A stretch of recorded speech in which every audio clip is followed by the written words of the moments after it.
কখন কার মওত আসবে কেউ বলতে পারে? জোরে বলেন। যখন আজরাইল আসবে আমাদের কি কোনো সময় ফোন করবে যে আমি আসতেছি? কথা বলেন। এমনকি দুনিয়ার মধ্যে দারোগা পুলিশ যদি আসে ফোন করে কিনা? জোরে বলেন। ফোন করে যে আমি আসতেছি, একটু সজাগ হয়ে থাকো। কিন্তু এমন ফোন করে আসে কিছু টাকা মারিয়ে দিলে ধরেও না স্বামী, অথচ আবার সতর্ক করেও আসে কিনা? জোরে বলেন। হে দুনিয়ার মামুনগা, আজরাইল যখন আসবে কোনো সময় ফোন করবেন না, করে আসবে। জোরে বলেন। ওই আজরাইল ওরে ওই গভীর রাত্রেও আসতে পারে কিনা? কথা বলে না কেন? চোখ আপনাদের কোন তো যেমন খুশি সব আসতে পারে। গভীর রাত্রে আসতে পারে কিনা? কথা বলেন। সন্ধ্যা রাত্রে আসতে পারে, এমনকি ভোর রাত্রে, সকালবেলা, আসতে পারে। দুপুরে, কখন যেন চলে আসবে কারোর জানার ক্ষমতা আছে না। আজরাইল আল্লাহর হুকুম পেয়ে চলে আসবে আপনি আমার ঘরে। এ দুনিয়ার মামুনগা, মওত কারোর জন্য অপেক্ষা করে না। করবে? জোরে বলেন। আপনার স্বামী থাকবে কুয়েত, আপনার সন্তান আছে আমেরিকা, আপনার ভাই বোন আছে ঢাকা, কারোর জন্য স্বামী সন্তানের জন্য ওই মওত অপেক্ষা করবে? জোরে বলেন। সেই মওত আমাদের সামনে না পিছনে? সামনে। কথা বলেন। আল্লাহর নবী বললেন, আলী তুমি মৃত্যু কতটুকু কাছে রাখো? হযরত আলী বললেন, ইয়া রাসূলুল্লাহ, ইয়া হাবিবাল্লাহ, আমি যখন ফজরের নামাজ আদায় করে মনে মনে বলি ফজরের নামাজ আদায় করলাম, মনে হয় যোহরের নামাজ পাবো না, এর মধ্যেই মনে হয় মওত হতে পারে। যখন আমি যোহরের নামাজ আদায় করি মনে মনে বলি যোহরের নামাজ আদায় করলাম, মনে হয় মাগরিব আসবে না। মাগরিবি নামাজ যখন আদায় করি তখন মনে মনে বলি মাগরিবি নামাজ আদায় করলাম, মনে হয় ইশার পাবো না, এর মধ্যেই মনে হয় মওত হতে পারে। হে দুনিয়ার মাবুন গো, আল্লাহর নবী বললেন, আলী রে, নামাজের ফাঁকা ফাঁকি আছে, মওতের কোনো ফাঁকা নাই। আল্লাহর নবী বললেন, আলী নামাজের মধ্যে যখন ডান দিকে সালাম ফিরানো হয়, বাম দিকে সালাম ফিরানোর টাইম মওত দেয় না? দেয়? জোরে বলেন। গোসল করার টাইম, আহার করার টাইম, ছোট ছোট ছেলে মেয়েকে বড় করার টাইম, 3 তলা বিল্ডিং, 5 তলা, 10 তলা বিল্ডিং, সেই বিল্ডিংয়ে থাকার টাইম দেয়? জোরে বলেন। দেয় না। আল্লাহর নবী বললেন, আলী রে, কোথাও যায় যদি তুমি একটা আমলের কথা শুনতে পারো, সেই আমলটার সঙ্গে সঙ্গে করা শুরু করে দিও, আগামী কালের জন্য রেখে দিও না। ও আলী, আগামী কাল আসবে রে আলী, জীবনের গ্যারান্টি কেউ দিতে পারবে কি? পারবে না। আল্লাহর নবী বলেন, আলী তুমি সেই আমলটার সঙ্গে সঙ্গে করা শুরু করে দিও, আগামী কালের জন্য রেখে দিও না। হে দুনিয়ার মামুনগা, আমরা এমন লোক আছি কি আছি না? মনে ভাবি আজকে নামাজ পড়লাম না, কাল পড়বো, এরকম কথা বলি কি না? আবার এমন বলি আজকে কোরআনটা পড়লাম না, কাল পড়বো, কিন্তু কালকে আসবে সেই জীবনের গ্যারান্টি কি আছে? আপনি কাল নামাজ পড়বেন সেই গ্যারান্টি, আপনি কাল বেঁচে থাকে আপনি কোরআন পড়বেন সেই গ্যারান্টি আছে? জোরে বলেন। তাই আল্লাহর নবী বলেন, কোনো সময় বলা যাবে না কাল করব, সঙ্গে সঙ্গে করা শুরু করতে হবে। কেননা কখন যেন আমার আল্লাহ ডাক দেয়, আর ডাক দিলে তার পিছনে আমাদের দৌড় দেওয়া লাগবে কিনা? ও দুনিয়ার মামুন গো, একটা যুবক দৌড়ে এসে বললেন, আল্লাহর নবী গো, এই দুনিয়ার মধ্যে চালাকার বুদ্ধিমান লোকটাকে? আল্লাহর নবী বললেন, হে যুবক, এই দুনিয়ার মধ্যে অধিক চালাক ও বুদ্ধিমান যারা সর্বদা রাতে দিনে মৃত্যুর চিন্তা করে, আর মৃত্যুর চিন্তা করে যারা কবরের পুঁজি গুছায়, তারাই হলো এই দুনিয়ার অধিক চালাক ও বুদ্ধিমান। জোরে জোরে বলে সুবহানাল্লাহ। কথা বলেন ঠিক না বেঠিক? আমরা কেমন চালাক? আমরা হলাম দুনিয়ার চালাক। কথা বলেন, দুনিয়াতে আপনি দালান কোঠা তুলে কোনো লাভ আছে বলে বলেন? দুনিয়ার বাবনগা, এই দুনিয়ার মধ্যে কত সুন্দর ঘর করেছেন, ঘরের মধ্যে কত রং বেরঙের জিনিসপত্র দিয়ে আপনি ঘরটা সাজাইছেন। সাজাই কি না ধরে বলেন? খাট পালং এবং ড্রেসিং টেবিল, আলমারি, শোকেস, কত কি দিয়ে সাজানো হয় কিনা জোরে বলেন? কথা জবাব দেন না কেন? হ্যাঁ, দুনিয়ার বাবনগা, কত সৌন্দর্য করে আপনি ঘরটা সাজান, আপনার রুমটা সাজান, ওইভাবে কবরটা সাজাইয়া যান, ওইভাবে ছোট্ট একটা মাটির ঘর সাজাইয়া যান। এই ঘরটা সাজাইছেন, আপনি কয়দিন থাকবেন ওই খাটের উপরে? ওই ঘরের মধ্যে কয়দিন থাকবেন? আর আপনি যেই ঘরে সারা জনম জনম থাকবেন, সেই ঘরটা সাজানোর দরকার আছে কিনা?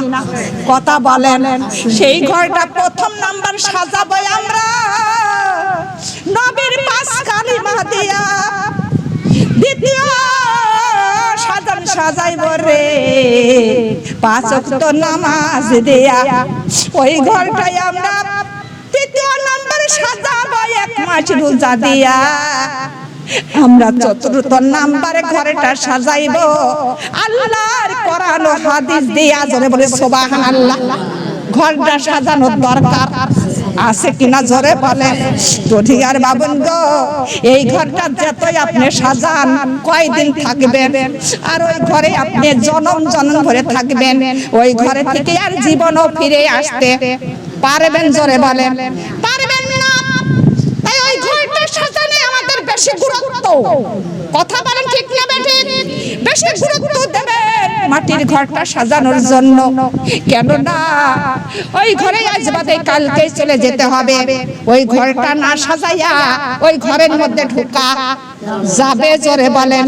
ওই ঘরের মধ্যে সাপ আর বিচ্ছু, ওই ঘরের মধ্যে আছে কত পোকজোক, ঘরের মধ্যে আছে রে কত আগুনের কুণ্ড।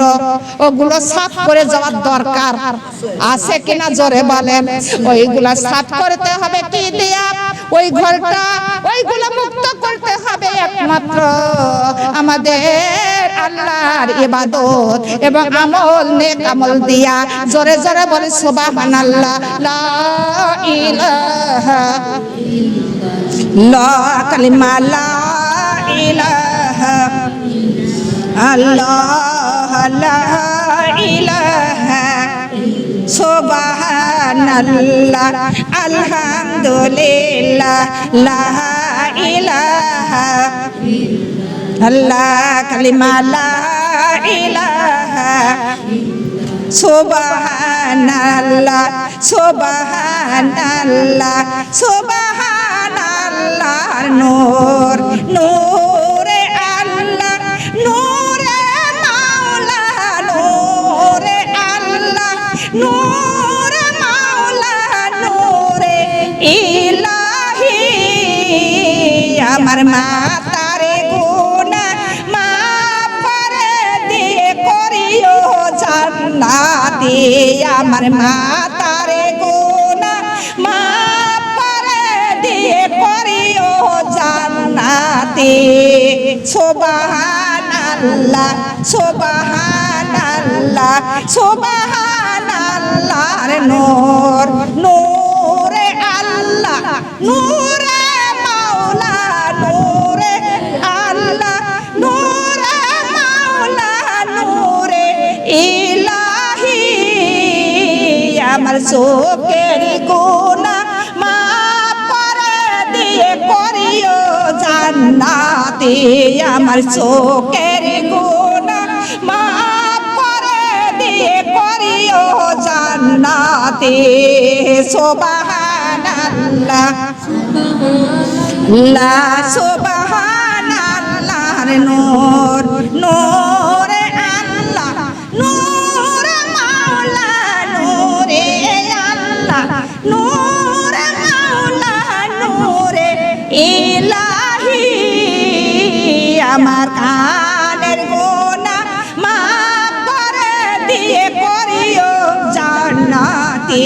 আমার কানের গুনাহ মাফ করে দিয়ে করিও জান্নাতি সুবহানাল্লাহ সুবহানাল্লাহ সুবহানাল্লাহর নূর নূরে আল্লাহ নূরে মাওলা নূরে আল্লাহ নূরে মাওলা নূরে ইলাহি আমার জিব্বার গুনাহ মাফ করে দিয়ে করিও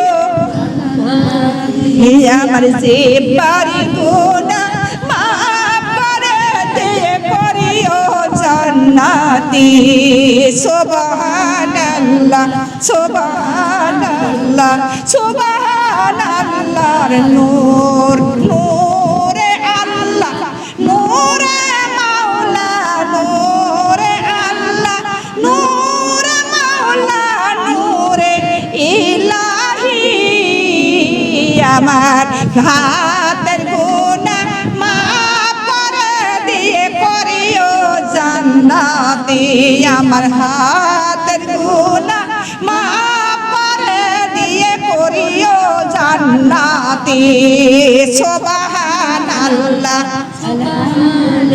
লা সুবহানাল্লাহর নূর নূরে আল্লাহ নূরে মাওলা নূরে আল্লাহ নূরে মাওলা নূরে ইলাহি আমার পায়ের গুনাহ মাফ করে দিয়ে করিও আমার পায়ের গুনাহ মাফ করে দিয়ে করিও জান্নাতি সুবহানাল্লাহ সুবহানাল্লাহ সুবহানাল্লাহর নূর নূরে আল্লাহ নূরে মাওলা নূরে আল্লাহ নূরে মাওলা নূরে ইলাহি আমার জীবনের গুনাহ মাফ করে দিয়ে করিও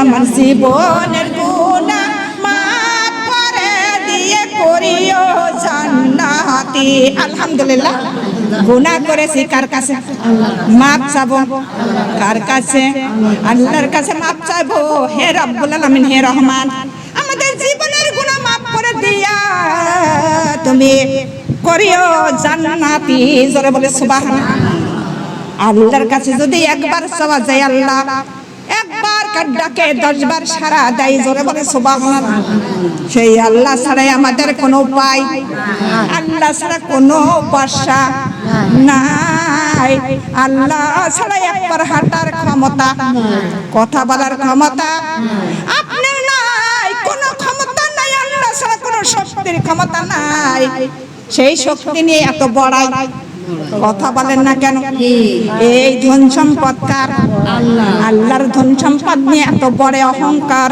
আর অহংকার কি আল্লাহ কখনো পছন্দ করে জোরে বলেন আল্লাহ অহংকারকে কোনোদিন পছন্দ করেন না কেননা হযরত আদম আলাইহিস সালাম যেদিন আল্লাহ তাআলা সৃষ্টি করলেন আদম আলাইহিস সালামের যেদিন আল্লাহ সৃষ্টি করলেন সৃষ্টি করার পর আল্লাহ বললেন হে ফেরেশতারা তোমরা আমার আদমকে সিজদা করো সমস্ত ফেরেশতারা সিজদায় পড়ে গেল কিন্তু আজাজিল একটা জনের সন্তান ছিলেন সেই আজাজিল কোন সময় আদমকে সিজদা করলেন না আদমকে সিজদা করার কথা ছিলেন হুকুম করেছিলেন কে কথা বলেন আমার আল্লাহ হুকুম করেছিলেন কিন্তু আল্লাহর হুকুম মানলেন না আজাজিল আল্লাহ তাআলা বললেন কালিমা লা ইলাহা ইল্লাল্লাহ সরে সরে আসেন এটা আসেন কালিমা লা ইলাহা আল্লাহ লা ইলাহা সুবহানাল্লাহ আলহামদুলিল্লাহ লা ইলাহা ইল্লাল্লাহ লা ইলাহা ইল্লাল্লাহ কালিমা লা ইলাহা ইল্লাল্লাহ ইল্লার বাগানে বসিব ইল্লার বাগানে বসিব ইল্লার মালা গাতিব ইল্লার মালা ইল্লার মালা গেতে আমরা ইল্লার মালা গেতে আমরা দয়ার নবীর গলায় পরাবো লা ইলাহা কালিমা লা ইলাহা আল্লাহ জান্নাতের বাগানে বসিব জান্নাতের মালা গাতিব জান্নাতের বাগানে বসিব জান্নাতের মালা গাতিব জান্নাতের মালা গেতে আমরা জান্নাতের মালা গেতে আমরা এতিম নবীর গলায় পরাবো লা ইলাহা ইল্লাল্লাহ কালিমা লা ইলাহা ইল্লাল্লাহ লা ইলাহা ইল্লাল্লাহ এই কালিমার বাগানে বসিব এই কালিমার মালা গাতিব কালিমার বাগানে এই কালিমার মালা গাতিব কালিমার মালা গেতে আমরা কালিমার মালা গেতে আমরা দয়ার নবীর গলায় পরাবো লা ইলাহা ইল্লাল্লাহ কালিমা লা ইলাহা ইল্লাল্লাহ কালিমা লা ইলাহা কালিমা লা ইলাহা ইল্লাল্লাহ মুহাম্মাদুর রাসূলুল্লাহ সাল্লাল্লাহু আলাইহি ওয়াসাল্লাম আলহামদুলিল্লাহ আলহামদুলিল্লাহ কিসের বাগান কথা বলেন কিসের বাগান জান্নাতের বাগান আর এই জান্নাতের বাগান সবাই আসার সৌভাগ্য সবারই আসার সৌভাগ্য হয় জোরে বলেন সবাইকে জান্নাতি হবে কথা বলেন একবারের পরিবারের সবাইকে জান্নাতি হবে কথা বলেন হবে না আবার এমন কি এক পরিবারের মানুষও কেউ জাহান্নামেও যাবে জোরে বলেন যাবে না আল্লাহ বলেন নিল্লাজি খলাকাল মাউত ওয়াল হায়াতা লিয়াবলু আইয়ুকুম আহসানু আমালান ওয়া হুয়াল গফুরুর রহিম আল্লাহ বলতেছেন বান্দারে আমি তোমাদের মউত আর হায়াত দিয়ে সৃষ্টি করেছি এবং পরীক্ষা নিব তাই দুনিয়ার মধ্যে পাঠাইছি কি নিবে জোরে বলেন পরীক্ষা কিসের পরীক্ষা কর্মের পরীক্ষা কিসের পরীক্ষা কর্মের পরীক্ষা একই পরিবারের লোকজন কেউ কোরআন মানে আবার কেউ মানে না আছে কি না কথা বলেন আবু জাহেল আমার নবী এক পরিবারের লোক কথা বলেন ঠিক না বেঠিক কিন্তু চাচা করতো এক দল নবীজি করতো আর এক দল ঠিক না বেঠিক কথা